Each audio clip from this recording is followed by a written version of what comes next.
Thank you very much and good morning, everyone. Thanks for the kind introduction. Thanks to Mr. Sudhir and his wonderful young next generation for, I've been here many times after Sudhir Shah's invitation, and I must say that he has a way of calling you that you can never refuse. A nice, sweet, hospitable way that he calls, and he's always been a very good friend. And it's always a pleasure to be here, sir, and thank you, Professor Sanjay. Thanks, Lily, and the younger generation. Right. As I said, I'm a very staunch, very staunch clinician. I believe in clinical neurology, and that's probably the reason why I have a special interest in movement disorders, because everything in movement disorders has to do with first making a clinical syndrome, and if you don't make it, you will never make it. I think that's the reason that we're talking about. So today my topic is movement disorder emergencies. What is an emergency? First of all, now the perspectives differ. Isn't this an emergency for that patient? It is really it's an emergency. She can't do anything. Such a difficult thing, so disabling. Isn't it an emergency? For us, emergencies means admission in the ER. But for that patient, this is an emergency. So just taking that point away. So I'm going to talk about critical care issues in movement disorders, which will be in two settings. As physicians, you're called in to see abnormal movements in the critical care setting. And then there are movement disorders which are admitted to an emergency because there are some complications that have happened. So these two are broad categories. So the abnormal movements in a critical care setting is primarily this is a physician meeting, so I thought we'll talk about this. There are a variety of abnormal movements. One could have reflex, involuntary or involuntary. And brain injury, as you know, could be due to many causes. I'm not listing them. The list is vast. Anoxic, vascular, infectious, inflammatory, traumatic, whatever. Toxic, metabolic, very commonly we are called it. Look at this patient.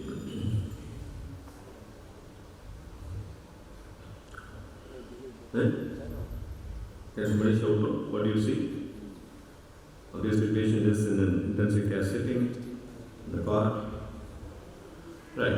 The first thing is that just because we talk about movement disorder, we should forget the basics. This is a focal seizure. So you see an abnormal movement, the most likely one is a focal seizure. That's what is happening with that patient. So the abnormal movement, this is actually a very wonderful article that came in 2016, diagnostic approach. But remember I showed you that focal seizure, but not every shake in the ICU is a seizure. And in a small study of 52 patients, video EEG showed only 27% had seizures, others being tremors, multifocal myoclonus, a very common finding, and semi-purposive movements. If you see an abnormal movement, first thing is look whether the patient is comatose or awake. When the patient is awake, classify the injury, and then consider the semiology and epidemiology. You'll probably have different movements. Asterix, seizures, myoclonus, seizures, dyskinesia, chorea, seizures, tremor, chorea, depending on etiology. So this is about how the patient, that's why I said neurology, I said it yesterday evening is still the queen or king of clinical medicine. Neurologists, I can probably say, the only branch that still practices clinical medicine. And so the patient is comatose. You need to know, obviously, the patient's brain is working at all. There's a different category, talk about brain death and certification, postmortem reflexes. Movements can occur because of them still. And then you think about the patient is comatose but not brain dead, and EEG can really help you with categorizing the movements and finding out what it is. Anoxic brain injury is a very common setting, acute. Then you can have seizures, post-hypoxic myoclonus, and shivering due to therapy that you're giving. Chronic, you can once again have post-hypoxic myoclonus called Lance-Adams syndrome. You have dystonia, tremor, and chorea. That's it. An acute post-hypoxic myoclonus occurs soon after cardiac arrest, typically within the first 24 hours. Status myoclonus is when the movements last more than 30 minutes. Somebody keeps jerking, it's called status myoclonicus. or when they are repetitive and widespread, involving the face and the limbs, as it often happens in metabolic, especially uremic. Chronic limbs, especially action myoclonus, is pretty well known. Just to show you a flare image, the typical changes that you see in an anoxic brain injury. Vascular brain injury, 40% after an ischemic stroke, 57% after hemorrhage. Seizures occur within the first 24 hours. Hemipallismus, chorea and hemichorea are the most common movement disorders in the setting of a stroke. And chronically, you can have chorea and dystonia, especially if the putamen is affected. Asterexis, the flap is one of the prominent things, and we always say that if you see a flap, there's a problem with the liver, kidney, or the lung. And that's what is saying. And can also happen with sepsis and cardiac disease. Hyperglycemic chorea, hypoglycemia can lead to different movements, and hypocalcemia can lead to tetany acute, and Parkinsonism if it is chronic. Infective encephalopathies can be admitted. The patient comes in with what looks like an encephalitis, and then see movement disorders, the commonest one, prominent dystonia, because in Japanese we encephalitis, but there are others like tuberculosis and tuberculomeningitis can present especially with chorea and tremor. And hemichorea is the commonest movement disorder associated with AIDS. CJD, the rapidly progressive dementia with multifocal myoclonus, often with the touch sensitive or stimulus sensitive. This is about the autoimmune encephalopathies.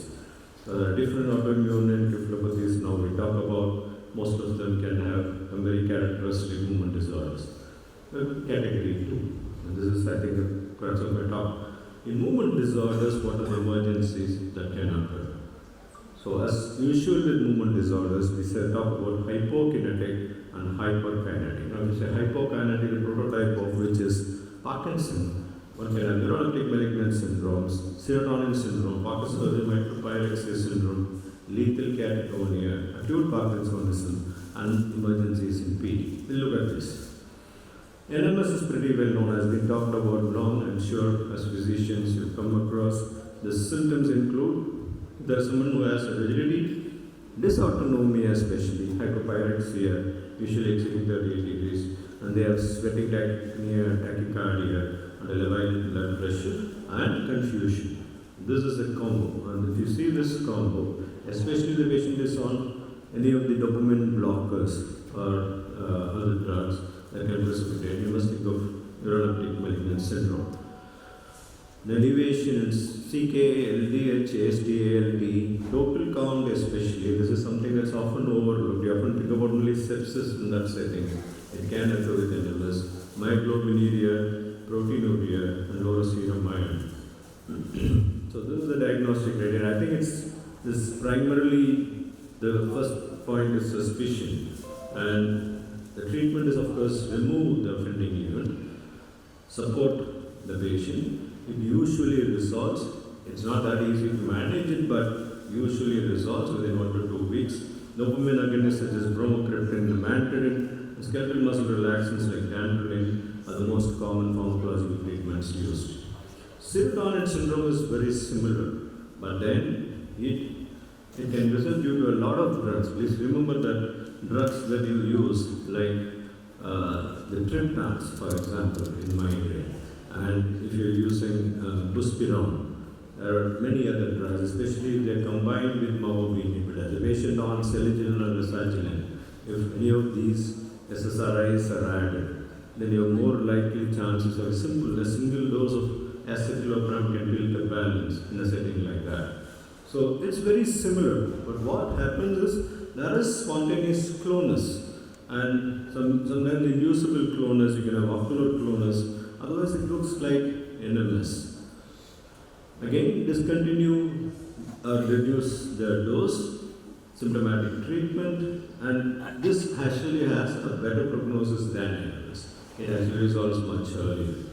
And this is just the difference between the two. If you're looking at serotonin syndrome, it's not that uncommon, it's most commonly missed. And usually it starts within 24 hours, the resolution starts. So it's actually a good, very responsive disease, responsive emergency, if I can say that.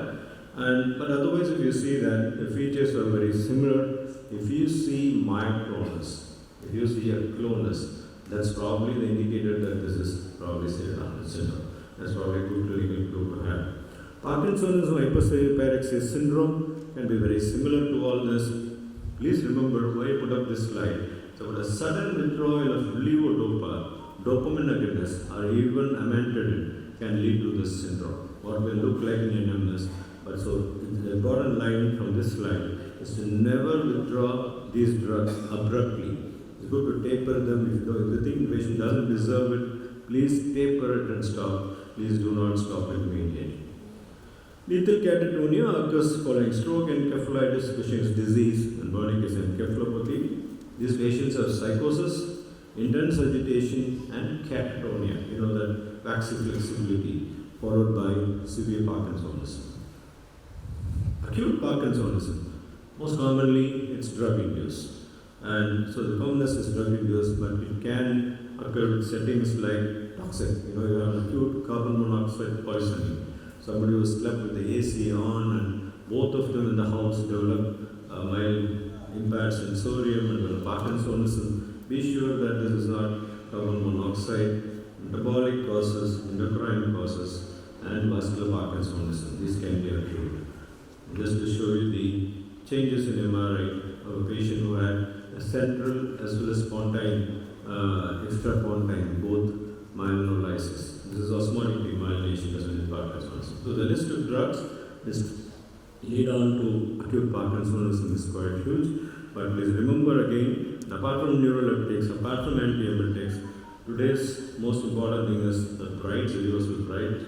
Please remember that the long-term use of flunarizine, especially if the dose is more than 10 mg per day, flunarizine, verapamil, valproate, lithium, the list is huge. So please be careful about the list. As we say in movement disorders, always look into the pill box of the patient. Always look into the bag that they carry. Look at all the medicines they are taking. In PD, the emergencies in PD are falls.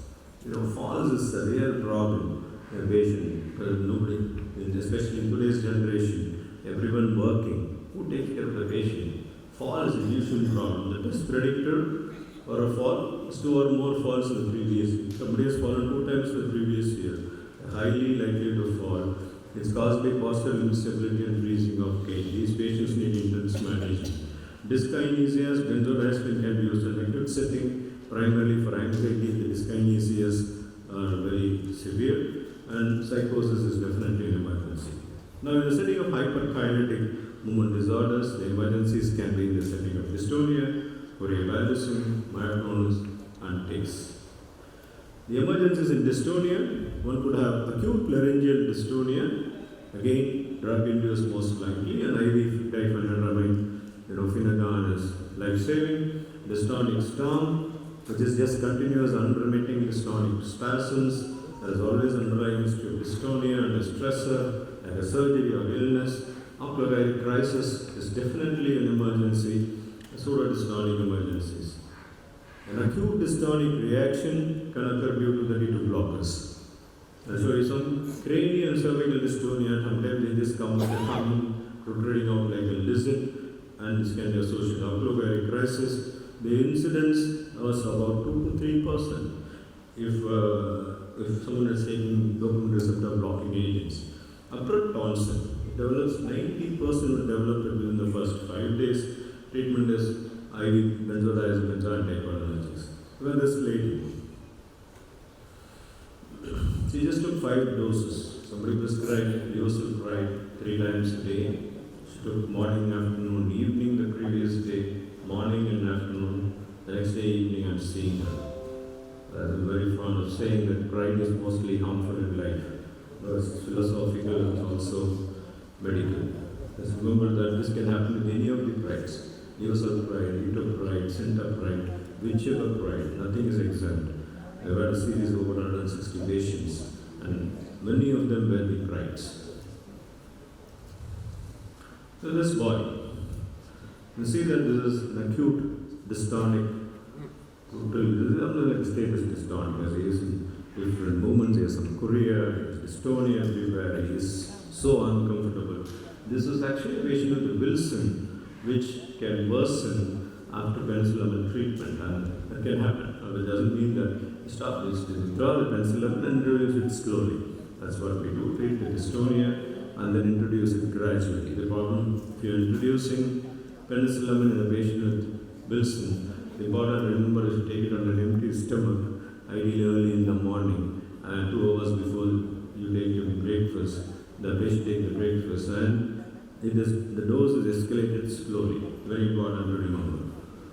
This is a patient with a status dystonicus.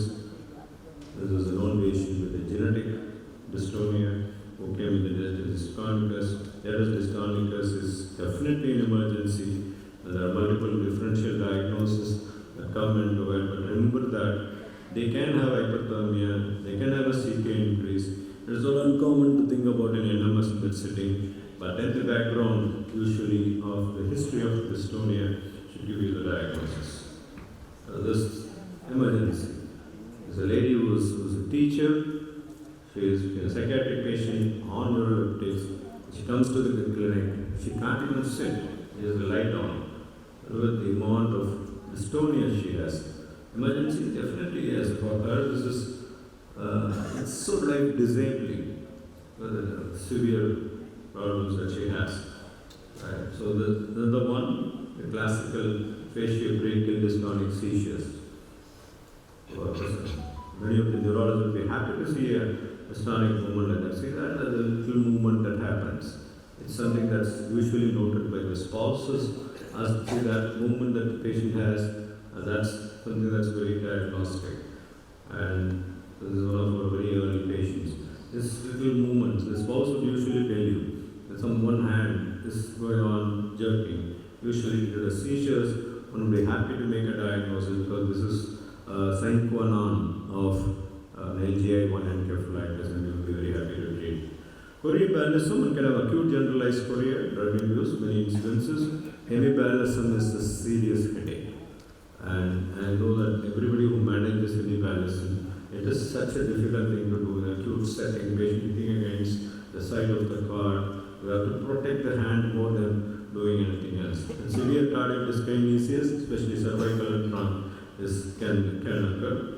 And patient with a hyperglycemic chorea can have a CD like that, an MRI like that. The patient with a hemipallism, let's get this slide. I'm sure most of you would know this is chorea and pallism are the same now. Choreoballistic, there are slinking movements that characterize hemipallism. This is definitely an emergency. What does it look like? It looks like serious chorea, format dystonia. Patient has dyskinesia, has the mouth, the head, the neck everywhere. But this is drug-induced.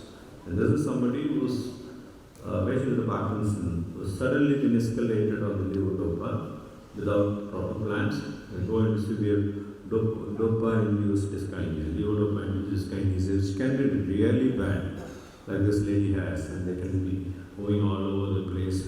An indication for the next level treatments, including brain stimulation. Mindfulness, we have discussed this, I said this in the past. Drugs, please do remember anticonvulsants, levodopa, tricyclic antidepressants, and others. You can get hyperexplexia after brain stimulation. Tics can be exacerbated by fatigue, stress, infections, drugs especially. This man, I call it a bulldog tic. He came with this, again, a patient on antipsychotic. He came with this tuck sound, and that was happening because the jaw was clasping like that. He complained of the sound. He didn't know that he was actually doing. But there is relief. You can give Botox and these patients can actually do well. And so there is relief. Lastly, acute movement disorders in the post-op ward for the physician. You're called into the post-op ward. What acute movement disorders you would see? One can say dystonic storm. In the dystonia, the surgery can precipitate dystonic storm. Chorea, especially pediatric cardiac surgery, and in post-pump, you can see this chorea even in the adults. And of course, post-hypoxic myoclonus. These are the three common movement disorders in the post-op ward. Well, I showed this case to end on a positive note. Physicians are always positive. We try to infuse happiness in patients' life. I tell them that yes, we will try our best to do something. Well, it's not. See the difference we made. Because what we understand in dystonia is that there is an overflow phenomenon. All she had was that the neck was going back, and that was bleeding on to the trunk bending. So once we injected her neck, she actually did well. Thank you very much for the patience.